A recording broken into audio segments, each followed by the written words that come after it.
அண்மைச் செய்தி. திருவள்ளூரில் சரக்கு ரயிலில் பயங்கர தீ விபத்து ஏற்பட்டிருக்கிறது. துறைமுகத்திலிருந்து எண்ணெய் ஏற்றிக்கொண்டு புறப்பட்ட சரக்கு ரயில் திடீரென தீப்பிடித்திருக்கிறது.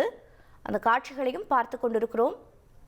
மேலும் விவரங்களை செய்தியாளர் பாலாஜி வழங்கிட கேட்கலாம். பாலாஜி, வணக்கம்.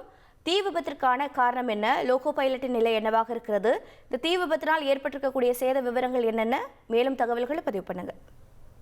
வணக்கம். இன்று அதிகாலை சென்னை துறைமுகத்திலிருந்து எரிபொருள் கொண்டு வந்த, அதாவது அதில் கச்சா எண்ணெய் இருக்கிறதா, டீசல் இருக்கிறதா, இல்ல எரிபொருள் கொண்டு போறாங்களா, அதாவது எந்த எண்ணெய் என்பது தற்போது குறிப்பிடாக தெரியவில்லை. ரயில்வே அதிகாரிகள் தற்போது விசாரணை செய்து கொண்டு வருகிறார்கள்.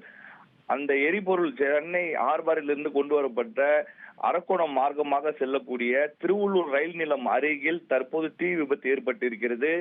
முதலில் ஒரு பெட்டியில் பிடித்த தீ விபத்து தற்போது மல என பரவி 3 பெட்டிகள் தற்போது தீப்பிடித்து எரிந்து கொண்டிருக்கிறது. இதனால் சென்னை, அரக்கோணம், பெங்களூர் செல்லும் அனைத்து மார்க்கமான ரயில்களும் தற்போது நிறுத்தப்பட்டிருக்கிறது. தீயணைப்புத்துறை சம்பவ இடத்துக்கு விருந்து கொண்டிருக்கிறார்கள். ரயில்வே அதிகாரிகள் மற்றும் அந்த பகுதியை சுற்றி உள்ள, அதாவது இருளர் குடியிருப்பு 100க்கும் மேற்பட்ட குடும்பங்கள் இருக்கிறது அருகே, அவர்களை அப்புறப்படுத்தும் பணியில தற்போது காவல்துறையினர், ரயில்வே துறை போலீசார் ஈடுபட்டு வருகிறார்கள். இந்த தீ விபத்து எதனால் ஏற்பட்டது? இந்த போன கோணங்களில் ரயில்வே துறை அதிகாரிகள் விசாரணை மேற்கொண்டிருக்காங்க.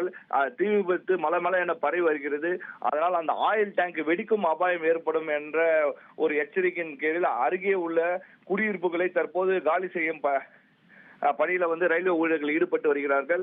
மேலும் தீயை அணைப்பது என்பது தற்போது ஒரு சவாலாக இருக்கிறது.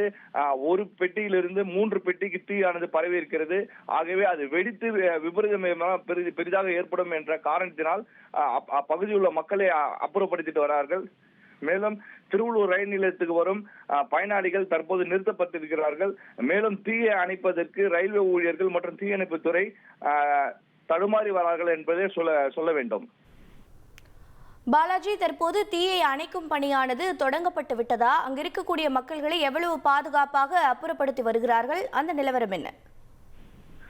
அதாவது இந்த அருகே இருளர் குடியிருப்பு 100க்கு மேற்பட்ட குடும்பத்தினர் தற்போது அங்கிருந்து அப்புறப்படுத்தி வரும் பணியில ரயில்வே ஊழியர்கள் மற்றும் லோக்கல் காவலர்கள் தற்போது பணியாற்றி வருகிறார்கள். மேலும் தீயை கட்டுப்படுத்துவது என்பது ஒரு பெரிய சவாலான செயலாக தற்போது ரயில்வே அதிகாரிகளுக்கோ இல்ல ரயில்வே துறைக்கோ தீயணைப்பு துறைக்கோ இருக்க வேண்டும். ஒரு பெட்டியிலிருந்து 3 பெட்டிக்கு தீ பரவியதால் தற்போது அங்க உள்ள மக்களை அகற்றும் பணிகள் தான் முதல் கட்டமாக அதிகாரிகள் செயல்பட்டு வருகிறார்கள், ஊழியர்கள் செயல்பட்டு வருகிறார்கள். மேலும் தீயை அணைப்பதற்காக தீயணைப்புத்துறை 10க்கும் மேற்பட்ட தீயணைப்பு துறைகளுக்கு தகவல்கள் தெரிவிக்கப்பட்டிருக்கிறது. அவர்கள் விரைந்து கொண்டிருக்கிறார்கள். தீயை அணைக்கும் பணியில் தற்போது ரயில்வே துறையும் மற்றும் தீயணைப்பு துறையும் தீவிரம் காட்டி வருகிறது.